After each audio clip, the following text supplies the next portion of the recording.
Наместо ранец на грб, таблет или телефон во рака, ова го наметна новото нормално во тековната учебна година.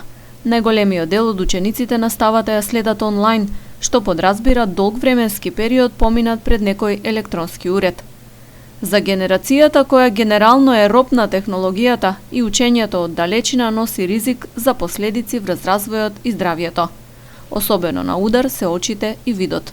Офталмолозите советуваат како родителите и децата може да ги спречат или ублажат несаканите влијанија. Првата работа да не седат континуирано повеќе од сат и пол. Значи да се обидеме, они пошто се и во школа сега, значи после еден сат да направат пауза, која е многу важна, 10 до 15 минути, да му даеме буквално да се одмори и очите и децата, да кажем така, и по можност да гледа далеко од 6 метара. Значи буквално да се симне од компјутерот и да направи на пауза 10 до 15 минути. Тоа е многу важно, таа пауза. И нормално, кога ќе заврши сето тоа, иначе сега е времето, што повеќе време да излегува надвор. Доктор Османи нагласува дека родителите задолжително треба да се обратат за медицинска консултација и помош, доколку забележат некакви проблеми со очите кај детето.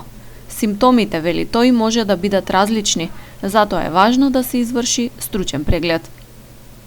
Главном јас, значи, кога гледаме дека децата ќе се приближат многу до монитор или телефонот ќе го држат, или ќе гледаме дека или буквално некој боцкање во очите, болка или било што. Истражувања во областа на употреба на електронските уреди кај децата и младите покажале дека над половината од нив го имаат смарт телефонот при рака во секое време од денот.